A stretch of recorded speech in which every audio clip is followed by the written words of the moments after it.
నమస్తే. ధర్మో రక్షితి రక్షితః. ధర్మాన్ని మనం కాపాడినప్పుడే ఆ ధర్మం మనల్ని కాపాడుతుంది. కానీ ప్రస్తుతం హిందూ ధర్మం పైన అనేక రకాలుగా దాడులు జరుగుతున్నాయి. మన ప్రాచీన ఆలయాలను పట్టించుకునేవారే కరువయ్యారు. మెజారిటీగా ఉన్న మన దేశంలోనే ఇలాంటి స్థితిని ఎదుర్కొనాల్సి రావడంపై హిందువులు, ధార్మిక సంఘాలు ఏకమయ్యాయి. ధర్మ రక్షణకు ముందడుగు వేశారు.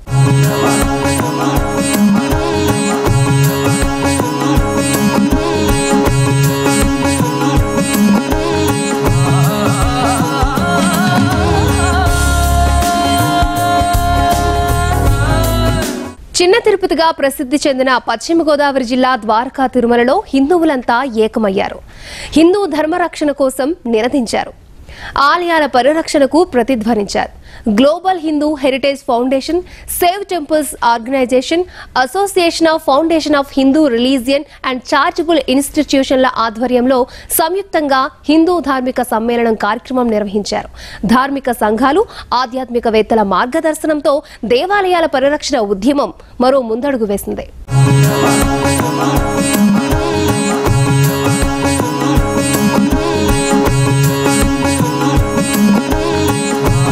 తిరుమల తరువాత తిరుమల అంతటి క్షేత్రంలా చిన్న తిరుపతిగా ప్రసిద్ధి చెందిన ద్వారకా తిరుమల ఈ జూన్ 24, 25 తేదీల్లో దేవాలయ వ్యవస్థను కాపాడి తీరాలంటూ హిందూ సమ్మేళనం చేసిన నినాదాలతో ప్రతిధ్వనించింది. అమెరికా కేంద్రస్థానంగా పనిచేస్తున్న global Hindu heritage foundation, save temples organisation, ఆంధ్రప్రదేశ్కి చెందిన association of foundation of Hindu religion and charitable ఇన్స్టిట్యూషన్లు సంయుక్తంగా నిర్వహించిన ఈ హిందూ ధార్మిక సమ్మేళనం దేవాలయాల పరిరక్షణ ఉద్యమంలో కొత్త మలుపు తీసుకొచ్చింది.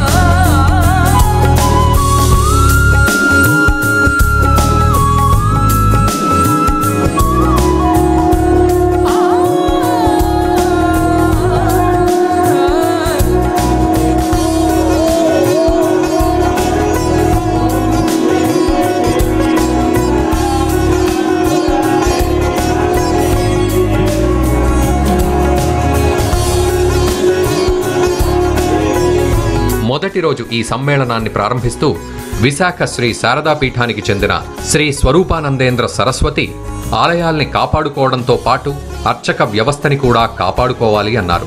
కొత్త దేవాలయాలు కట్టే కంటే పాత దేవాలయాల జీర్ణోద్ధరణ చాలా గొప్పది. దేవాలయాలు పడగొట్టే అధికారం ప్రభుత్వాలకు ఉండదు. ఎందువలంటే వాళ్ళకి 5 ఏళ్లే ఉద్యోగం. ఎవరో చెప్పిన మాటలకి కుట్రపూరితంగా అర్చకులకి రిటైర్మెంట్ దేవాదాయ ధర్మాదాయ శాఖలో పెట్టి అర్చకుల్ని రిటైర్ చేస్తే కొత్తగా అర్చకులు ఎలా పుడతారు మీరు చెప్పండి? ఇది ఒక దౌర్భాగ్యమైన పరిస్థితి మన ఆంధ్ర రాష్ట్రంలో. గ్లోబల్ హిందూ హెరిటేజ్ అధ్యక్షులు శ్రీ వెలగపూడి ప్రకాశ్రావు ఈ సమ్మేళనం లక్ష్యాన్ని వివరించారు. మన సంస్కృతిని కాపాడుకోవాలని, మన టెంపుల్స్ మన కల్చర్కి మూలం. అవి గనక పోయిందంటే మన సంస్కృతి పోయినట్టే. అందరం కూడా మనం గవర్నమెంట్లో ఉండండి, ప్రైవేట్గా ఉండండి, ఇండివిజువల్గా ఎవరున్నా సరే ఆ దేవాలయాల్ని మనం రక్షించుకోవాలని. టెంపుల్స్ ఇప్పుడు చూశారంటే ఎక్కడ కూడాను ప్రపంచంలో ఎటువంటి టెంపుల్స్ కూడా ఇంత ప్రాముఖ్యత ఇవ్వలేదు. ఎందుకంటే మనం ప్రాణప్రతిష్ఠ చేసిందన్నమాట. అంటే లైఫ్ ఉంది మన మూర్తుల్లో. కడమార్చే రిలీజన్స్ ప్రకారం వాళ్ళకి ఏం ఉండదు, మనకుంది. కాబట్టి దాన్ని ఏవైనా రక్షించుకోవాలి. ఆ అందువలన హిందూ ధార్మిక సమ్మేళనం అని మనం మొదలుపెట్టాము. మీరందరూ కూడా ఇందులో పాల్గొని దిగ్విజయంగా మన సంస్కృతిని ఏ విధంగా అయినా సరే కాపాడుకొని. డైరెక్టర్ డాక్టర్ యలమంచి ప్రసాద్ తమ సంస్థ కార్యకలాపాలు వివరించారు. గ్లోబల్ హిందూ హెరిటేజ్ ఫౌండేషన్ 2006లో ప్రారంభించాము. మేము అనేకమైన కార్యక్రమాలు చేశాము. కొన్నిసార్లు ప్రొటెస్టులు చేశాము, కొన్నిసార్లు పాదయాత్రలు చేశాము. కానీ అప్పట్లో ఎవరు కూడా ఇలాంటి సమావేశం పెడితే ఎవరు వచ్చేవారు కాదు. మమ్మల్ని అందరూ నవ్వారు. కానీ 10 సంవత్సరాల తర్వాత ఇక్కడ అమెరికాలోనేంటి, ఇక్కడ ఇండియాలోనేంటి హిందువుల గురించి అవేర్నెస్ చాలా పెరిగింది. ఈ సమ్మేళనానికి సారథ్యం వహిస్తూ గజల్ శ్రీనివాస్ దేవాలయ పరిరక్షణ ఉద్యమంలో తమ సంస్థలు నిరంతరం కృషి చేస్తున్నాయన్నారు. రక్షణ లేక వన సంరక్షణ లేక దేవాలయాలు శూన్యమైపోతున్నాయి. దాని యొక్క అందము, ఒకప్పుడు కమ్యూనిటీ సెంటర్ లాగా ఉండే దేవాలయం, అన్ని కులాల వారు దేవాలయంలో ఉండేవారు. కానీ ఆ కులాల వారు అందరూ కూడా దేవాలయాన్ని వదిలేసి వెళ్ళిపోతున్నారు. దేవాలయం ఒక కమ్యూనిటీ సెంటరు. కన్నప్పను మర్చిపోకూడదు. అన్నమయ్యకి ఎంత మనం గుర్తించామో అలాగే కన్నప్పను కూడా మర్చిపోకూడదు. అలాగే భక్తి మూమెంట్ లేకపోతే సనాతన ధర్మం లేదు. మేము బయట కటౌట్స్ పెట్టాం చూడండి.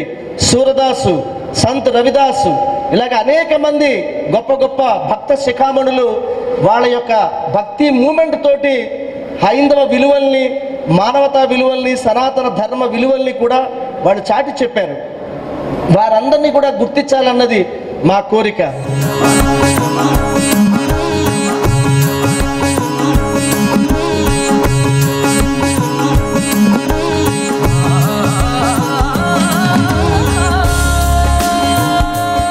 మొదటి రోజు హిందూ ధార్మిక సమ్మేళనంలో ఆలయాల పరిరక్షణపై ప్రధానంగా చర్చ జరిగింది.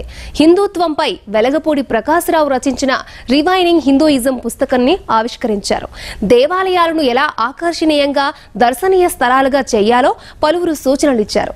ఆలయాల నిర్వహణ ఎలా ఉండాలి అనే దానిపై ధార్మిక సంఘాలు, నిపుణులు చర్చించారు.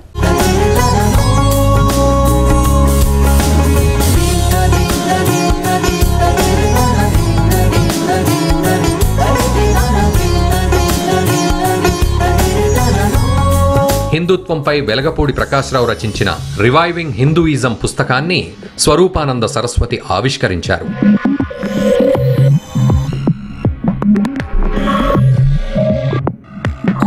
దేవాలయాలకు సంబంధించి వివిధ రాష్ట్రాల్లో ఉన్న పరిస్థితిపై ఆయా ప్రాంతాల వక్తలు పవర్ పాయింట్ ప్రెజెంటేషన్లు చేశారు. దేవాలయాల్లో ఉండే శాసనాలను 3D టెక్నాలజీ ఉపయోగించి ఎలా తెలుసుకోవచ్చు అన్న అంశంపై శ్రీ బాలాజీ, శ్రీ విజయ్ కుమార్ వివరించారు. పాలసీ మెజర్స్ తీసుకొచ్చి ఇఫ్ అట్ ఆల్ కలెక్టివ్గా చేయగలిగితే ఇప్పుడు వీ హ్యావ్ టెక్నాలజీ అండ్ ఉన్న హెరిటేజ్ని we can take it to the future generations. బెంగళూరుకి చెందిన శ్రీనివాలయాల్ని ఆకర్షణీయంగా దర్శనీయ స్థలాలుగా చేయటానికి హరితవనాన్ని ఎలా సులువుగా నిర్మించవచ్చో చూపించారు.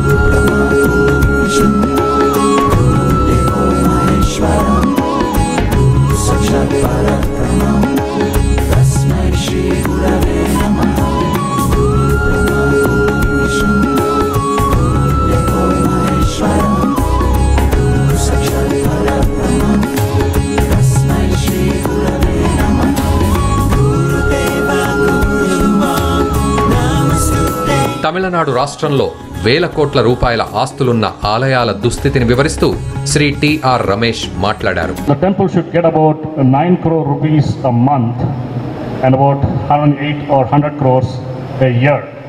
If this happens, all Hindu children in 3 kilometers circumference of the temple can study free of cost from standard 1 till their college. But the amount realized by the endowments department, the executive officer, is 3,000 rupees per month for 300 grounds. That is like rupees 10 per ground, which is a very, very, to say, criminal dereliction of duty. ఆలయాల నిర్వహణలో పన్నుల తీరుతెన్నులు ఎలా ఉంటాయో వివరించే ప్రదర్శనని శ్రీ దుర్గా బాలాజీ సమర్పించారు. అంటే అర్చకులు కేవలం పూజకే కాకుండా సమాజంలో మంచి సంబంధాలు పెట్టుకోవడానికి, సేవాభావం అది ప్రోధి చేయడం కోసం ఉన్నంటి సర్వీస్ యాక్టివిటీస్ కూడా, అంటే టెంపుల్ రెండు ఉన్నాయి, service to the temple, service by the temple. అలాగే మన ధర్మాన్ని మనం ప్రచారం చేసుకోవచ్చు. వాటికి కూడా మనకి నిధులు అవసరం. సనాతన ధర్మానికి కేంద్ర బిందువులైన దేవాలయాల ఆస్తుల్ని కాపాడటంలో ఎదురయ్యే న్యాయపరమైన సమస్యల్ని శ్రీ శ్యామ్ ప్రసాద్ ముఖర్జీ వివరించారు. And people, particularly who is in the power, because last 60-70 years Tamil Nadu ruled by atheists, non-believers of God. They ruled the Tamil Nadu. So that is why they don't know the value of the heritage and temple. So that is why if it is old temple, we will destroy. Because if they destroy the temple, if they are going to reconstruct the temple, they will loot the money from the construction. ఆలయాల ప్రతిష్ఠ దగ్గర నుంచి రోజువారీ నిర్వహణ వరకు ఆగమ శాస్త్ర నియమాలను ఎలా పాటించాలి, ఎందుకు పాటించి తీరాలి అన్న అంశాలపై శృంగేరి పీఠ ఆస్థాన పండితులు శ్రీ బాచంపల్లి సంతోష్ కుమార్ శాస్త్రి మాట్లాడారు. అసలు దేవాలయ నిర్మాణం కంటే ముందు స్థలాన్ని ఎలా మనం పరిశీలన చేస్తున్నాం, స్థలాన్ని ఎలా కొలుస్తున్నాం. మీరు చూడండి, స్వయంభూ దేవాలయాలన్నీ పరిశీలన చేస్తే భగవంతుడు ఎక్కడ అవతరించాడు, ఆయన అవతరించినటువంటి ప్రదేశాలు కొండలు, నదీ తీరాలు. మీరు ఆ నదీ తీరాల్లోనే పరమాత్మ యొక్క ఆవిర్భావం. ఆయన అవతరించినటువంటి ప్రదేశాల్లో ఉన్నటువంటి శక్తిని మీరు కొలవటానికి ఒకసారి మీరు తిరుమల వెళ్తే చాలామందికి తెలియదు. తిరుమల వెళ్తారు, వెళ్ళినప్పటి నుంచి లడ్డూ కోసం పోట్లాడతారు తప్ప అసలు తిరుమలలో ఏ ప్రదేశంలో కూర్చొని ధ్యానం చేస్తే ఎనర్జీ వస్తుందో ఎవరికీ తెలియదు. చాలామంది గమనించరు. ఎంత ఎనర్జీ సెంటర్స్ దేవాలయాలు అంటే చాలామంది అనుకుంటారు తిరుమలలో ఎక్కడ చెయ్యాలి ధ్యానం, వెంకటేశ్వర స్వామి దగ్గరనా? కాదు. అసలు వెంకటేశ్వర స్వామి వారి యొక్క క్షేత్రమా? అది కాదు, అది భూవరాహ క్షేత్రం. మొత్తం తిరుమల కొండ మీద అద్భుతమైనటువంటి శక్తి ఎక్కడి నుంచి వెలువడుతుందో తెలుసా?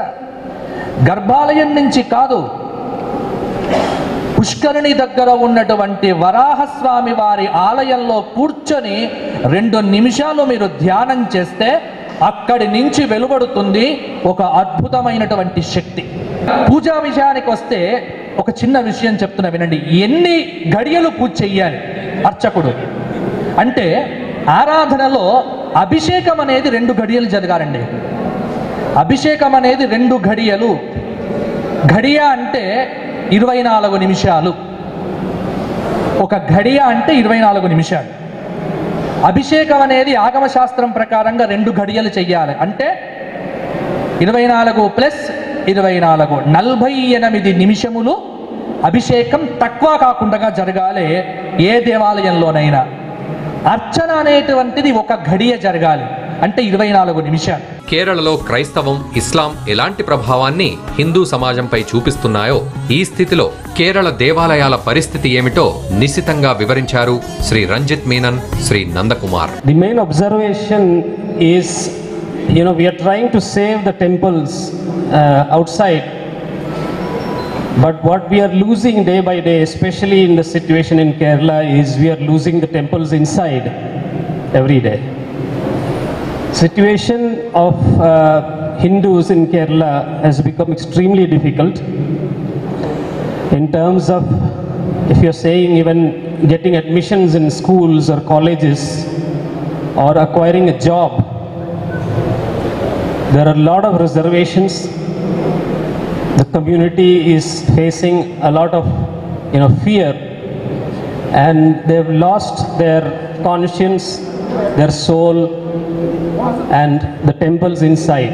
తమిళనాడులో ఆలయాల నిర్వహణ గురించి శ్రీ ఇలంగోవన్, కర్ణాటకలో ఆలయాల నిర్వహణ గురించి శ్రీ రామరాజు కూడా దృశ్య శ్రవణ ప్రదర్శన ఇచ్చారు. రెనోవేషన్, రెస్టరేషన్ కాకుండా చాలా ఉండిపోయినాయి. కొన్ని మాత్రమే archaeological survey of India 1958 act ప్రకారం దాన్ని కొన్ని ప్రొటెక్ట్ చేసింది. దెన్ స్టేట్ గవర్నమెంట్స్ 1960 యాక్ట్ ప్రకారం చేశాయి. ఇవి కాకుండా కొన్ని ఎండోమెంట్ డిపార్ట్మెంట్ 1987 యాక్ట్ ప్రకారం కొన్ని చేయడం జరిగింది. ఇవి కాకుండా ఉన్న చాలా దేవాలయాలు నో మ్యాన్ కేర్ జోన్లో ఉండి వాటికి ప్రాపర్ మెయింటెనెన్స్ అవి ఏమేమి లేకపోవడం వల్ల అవన్నీ కొలాప్స్ అయిపోయినాయి. రోజంతా సమ్మేళనంలో పాల్గొన్న దేవాదాయ శాఖ కమిషనర్ శ్రీమతి వైవి అనురాధ ఈ సమ్మేళనం కోరిక మేరకు ఆలయాల్లో సులువుగా సంస్కృతం నేర్పే కార్యక్రమం ప్రవేశపెడతామన్నారు. సంస్కృత భాష గురించి ఈరోజు వారు చెప్పింది చాలా బాగుంది. ముఖ్యంగా చాలామంది మా ఆఫీసర్స్లో ఎంతో కొంత అనుభవం ఉన్న ఆఫీసర్లు అంతా ఈ మాత్రం సంస్కృతాన్ని అర్థం చేసుకునే వాళ్ళు ఉన్నారు. కానీ నేనేమనుకుంటున్నానంటే 20 గంటల్లో సంస్కృతం నేర్పిస్తారంటే నాకే ఉత్సాహంగా ఉంది. ముందు ఇది ఏదో ప్రయత్నం చేద్దాము అనే ఒక ఆలోచన. అసలు నిజంగా అలా నేర్పుతారు అంటే మొదటి విద్యార్థిని నేనే. అదే రకంగా అంటే ఎందుకంటే ఒక్కొక్కసారి అనిపిస్తుంది ఇది హ్యాండిక్యాప్ అర్థమవుతే బాగుంది కదా అనిపిస్తుంది. సో ఇది ఒకటి బాగుంది. అంతేకాదు మేము కొత్తగా ఒక క్షేత్రంలో అసలు ఏది కొత్త కన్స్ట్రక్షన్ కట్టడానికి వీల్లేదు, అది ఉన్నది ఉన్నట్టుగానే అలా ఉంచాలి, కొత్త స్ట్రక్చర్స్ ఏమీ కట్టడానికి వీల్లేదు. అలాగే కొండ మీద సివిల్ స్ట్రక్చర్స్ ఏమైనా కట్టాలి అంటే దానికి పర్మిషన్ ఉండాలి. అది ఒక పిలిగ్రిమ్ ఎమ్యూనిటీ సెంటర్ కంటే ఇంకో రకంగా ఉండకూడదు, ఇంకే స్ట్రక్చర్ అసలు పనికిరాదు అని చెప్పడం జరిగింది. అలాగే దేవాదాయ శాఖల్లో భూములు అమ్మడానికి వీల్లేదు, ఎందుకు అమ్మారు అనేది జస్టిఫికేషన్ ఉండాలి అనే దానికి ఇట్లాంటి కొన్ని నియమాలు పెట్టడం జరిగింది. మాకు మేమంతటా మేమే చేసుకుంటున్నాం అనేది కాకుండా మా కష్టాలు బాధలు పంచుకునే ఇంకొక బృహత్ ఏమంటారు ఆర్గనైజేషన్ మాకు పక్కన అండగా ఉంది అనే ఒక ధైర్యం వచ్చింది. హిందూ ధర్మంపై ఈ మధ్య కాలంలో దాడులు తీవ్రమవుతున్నాయి. అవి మత మార్పిడుల రూపంలో, అనియమిత ప్రచారం రూపంలో కూడా. మరోపక్క హిందూ దేవాలయాల నిర్వహణలోనూ లోపాలున్నాయి. వీటిపైనే రెండో రోజు హిందూ ధార్మిక సమ్మేళనంలో చర్చించారు, కార్యాచరణను రూపొందించారు.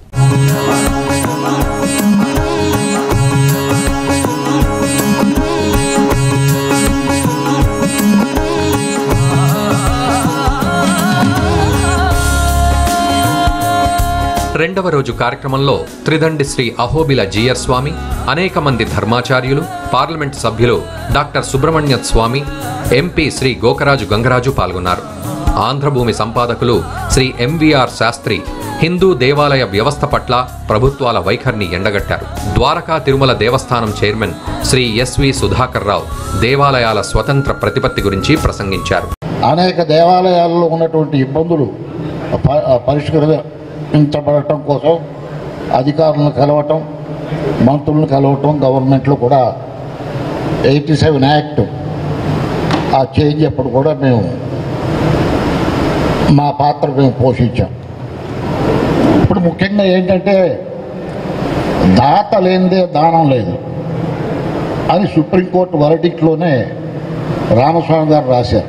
హిందూ ధర్మం, ఇతర మతాల దాడుల ప్రభావం గురించి సీనియర్ పాత్రికేయులు శ్రీ వివి కృష్ణంరాజు, ఆలయ పరిరక్షణలో సోషల్ మీడియా పాత్ర గురించి శ్రీ సిహెచ్ రామశ్రీకాంత్ మాట్లాడారు. ఈ కూల్చివేతలు లేకపోతే నిర్మూలన కార్యక్రమాలు మరిన్ని జరిగి మన ధర్మానికి హాని చేయటమే కాకుండా నామరూపాలు లేకుండా చేసే ఒక ప్రయత్నం కూడా జరిగిన ఆశ్చర్యపోకర్లేదు. రోడ్లు బాగాలేదండి, లేకపోతే ఇక్కడ ఈ విధంగా స్వచ్ఛ భారత్ అంటున్నారు, ఈ రకంగా చెత్త ఇలా పెరిగిపోయింది అని చెప్పి ఫోటో తీసి ఆ కన్సర్న్ మినిస్టర్ కనుక మనం ట్వీట్ చేస్తుంటే కొంతమంది స్పందిస్తున్నటువంటి మినిస్టర్లు కూడా ఉన్నారు. సో ఇలాగ ఎన్నో అంశాలకు జరుగుతున్నప్పుడు టెంపుల్స్ కూడా జరగాల్సినటువంటి అవసరం ఎంతైనా ఉంది. హిందూ దేవాలయాల నిర్వహణలో లోపాలను నిశితంగా ఎత్తిచూపుతూ జరగాల్సిన కార్యాచరణ ప్రణాళిక వివరిస్తూ వేదభారతి సంస్థ డాక్టర్ రేమెళ్ల అవధాని రాసిన పుస్తక పరిచయం, ఆయన ప్రసంగం సభను బాగా ఆకట్టుకున్నాయి. మనకి దేవాలయం అనేటటువంటిది అసలు దేనికోసం? దేవుణ్ణి ఫిజికల్గా ఉండేటటువంటి ఈ దేవుణ్ణి మనం రక్షించుకోవడానికా, లేక ఇంకోటి ఏమైనా అంతా దీని వెనకాల? విశ్వం గురించి మీకు అర్థమైతే విష్ణు గురించి అర్థమవుతుందయ్యా. విశ్వం గురించి అర్థం అవ్వకుండా నువ్వు విష్ణుని అర్థం చేసుకోలేవు. ఆ విశ్వాన్ని అర్థం చేసుకోవడం నువ్వేం చేస్తున్నావు? నిరాకారుడైనటువంటి పరమాత్మ మనల్ని అనుగ్రహించడానికి ఒక విశ్వాన్ని సృష్టించి మళ్ళీ తానే సాకారుడు అయ్యాడైనా మనలాంటి వాడు ఉద్ధరించడానికి. ఆయనకి అవసరం లేదు.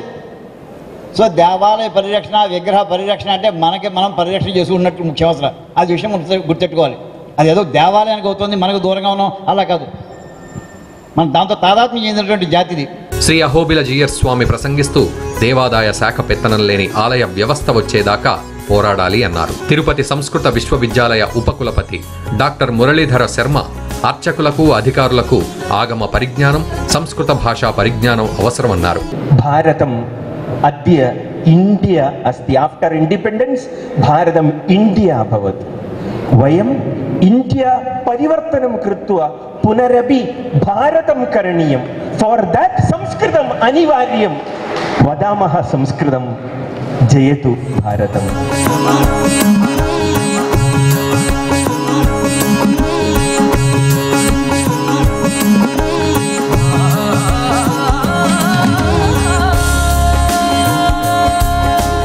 అయోధ్యలో రామమందిర నిర్మాణం ప్రతి హిందువు స్వప్నం. అది సాకారమయ్యే సమయం ఆసన్నమవుతోంది. రామ జన్మభూమి హిందువులది. కానీ గతంలో పాలకులు రాజకీయ స్వార్థాలకు మన రామ జన్మభూమి వివాదాల్లో చిక్కుకుంది. దీనిపై బీజేపీ నేత ఎంపీ సుబ్రహ్మణ్యం స్వామి ప్రసంగం అందరినీ ఆకట్టుకుంది.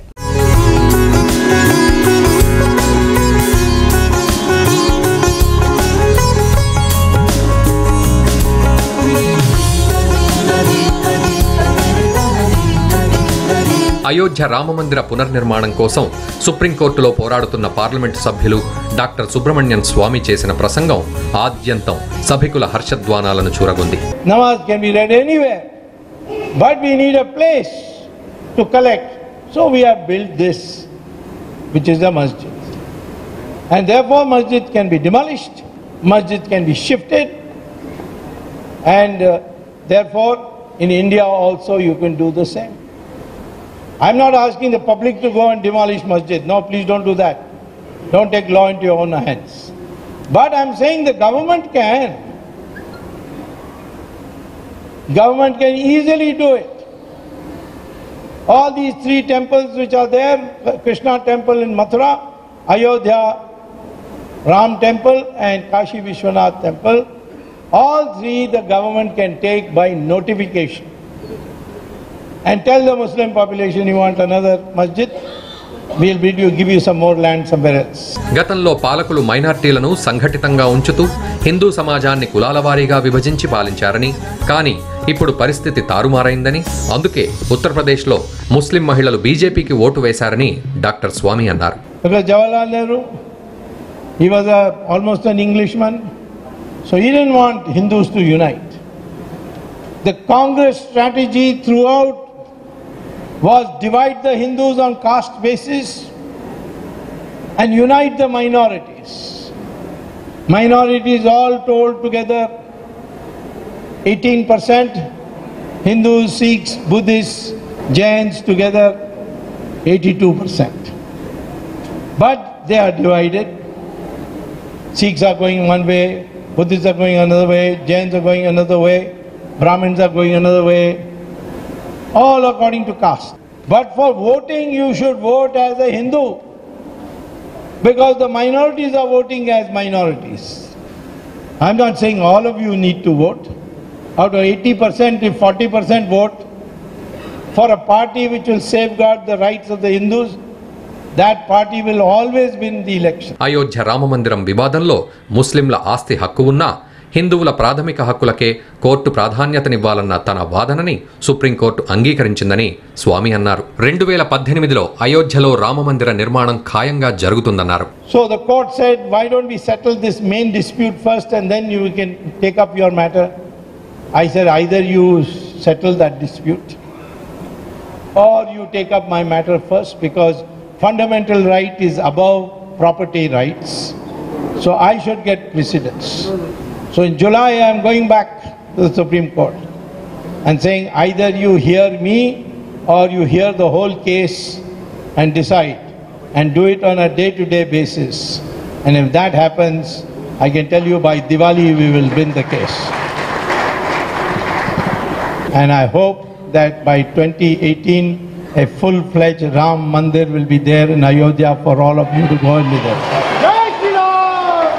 తిరుమల ఆలయ గోడలన్నీ స్వర్ణమయం చేయాలని అప్పటి చైర్మన్ తలపెడితే తాను ఎలా సుప్రీంకోర్టులో హైకోర్టులో వాదించి ఆ ప్రయత్నాన్ని రద్దు చేయించానో కూడా డాక్టర్ స్వామి వివరించారు.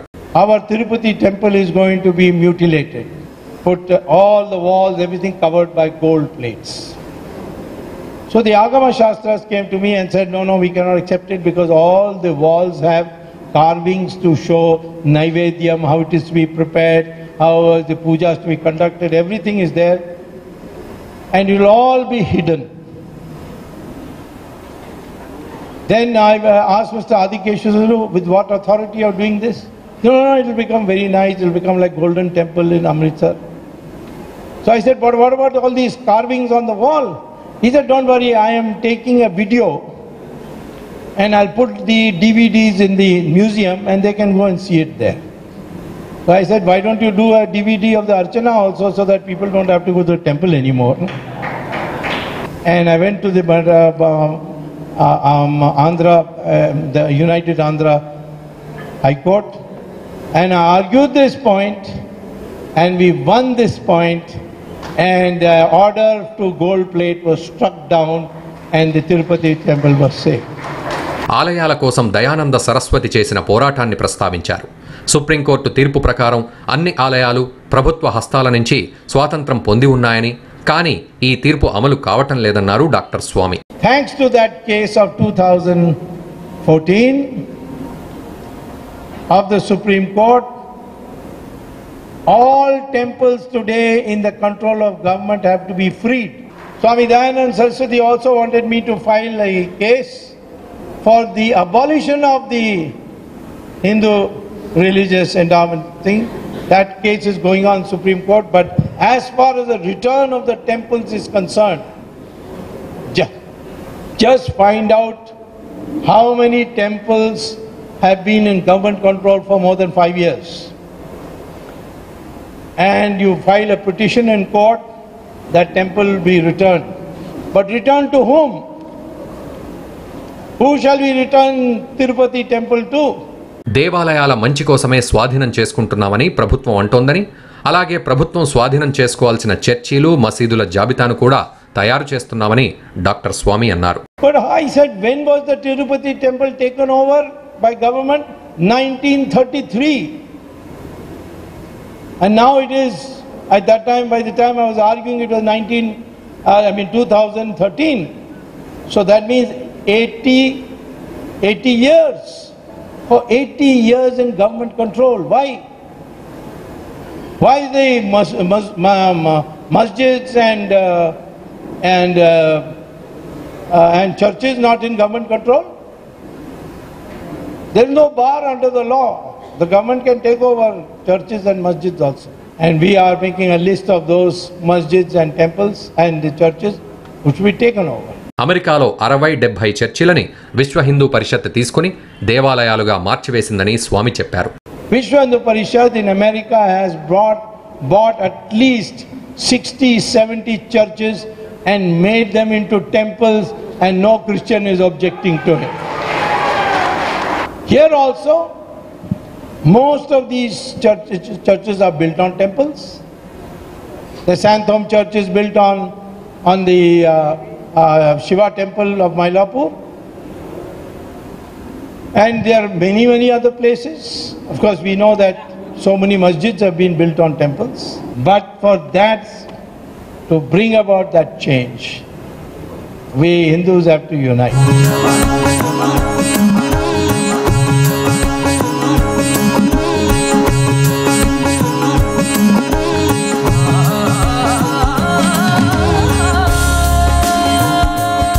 దేవాలయాల పరిరక్షణ ఉద్యమంలో పలు మార్గాల్లో ఎంతో మంది ధార్మిక సంఘాలు, ఆధ్యాత్మికవేత్తలు, భక్తులు కృషి చేస్తున్నారు. వాళ్ళందరికీ హిందూ ధార్మిక సమ్మేళనం వేదికపై ఆలయ బంధు అవార్డులతో సత్కరించారు. పూజ్యశ్రీ స్వామి పరిపూర్ణానంద ఆధ్వర్యంలో నిర్వహిస్తున్న శ్రీపీఠం పత్రిక, భారత్ టుడే ఛానల్ను కూడా ఆలయ బంధు అవార్డు అందుకోవడం విశేషం.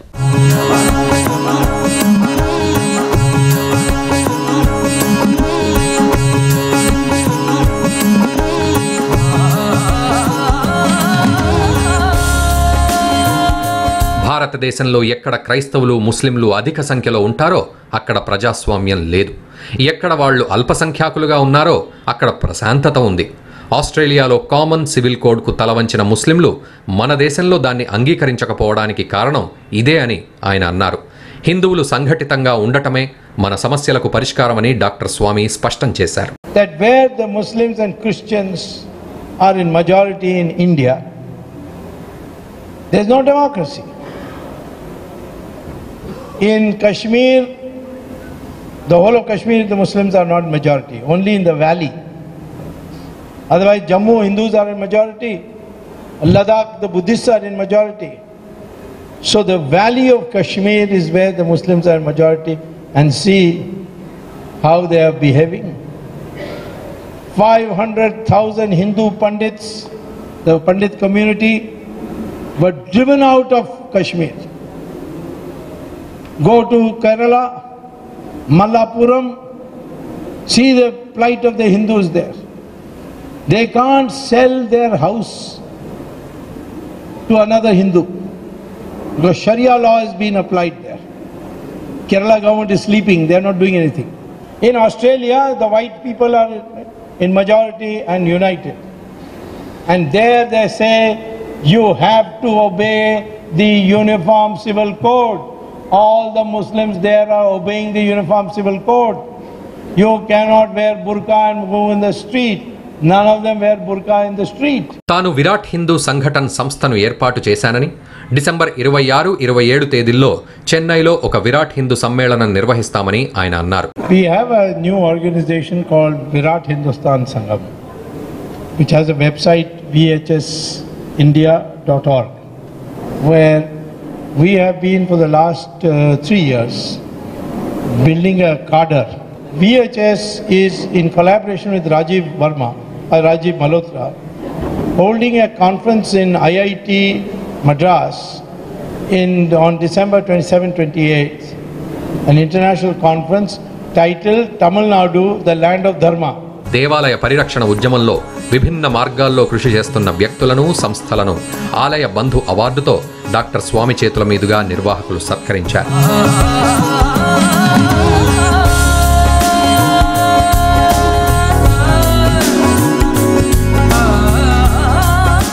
పూజ్య శ్రీ పరిపూర్ణానంద స్వామి ఆధ్వర్యంలో నడుస్తున్న శ్రీపీఠం పత్రికను భారత్ టుడే ఛానల్ని కూడా ఆలయ బంధు అవార్డుతో సత్కరించారు.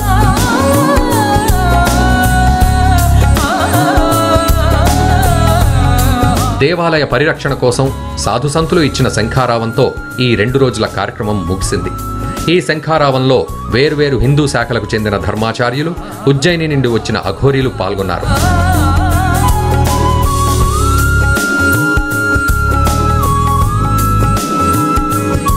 దేవాలయాల పరిరక్షణకు పునరంకితమవుదామంటూ ప్రతినిధుల చేత ధర్మాచార్యులు ప్రతిజ్ఞ చేయించారు. గజల్ శ్రీనివాస్, కుమారి సంస్కృతి ఈ 2 రోజుల కార్యక్రమాన్ని రసవత్తరంగా నడిపించారు. గుడి ఏది ఆ గుడి ఏది, నేల మీద దైవమైన ఆ గుడి ఏది, నింగి తాకి నిలుచున్న గుడి ఏది, గుడి ఏది, గుడి ఏది, ఆ గుడి ఏది.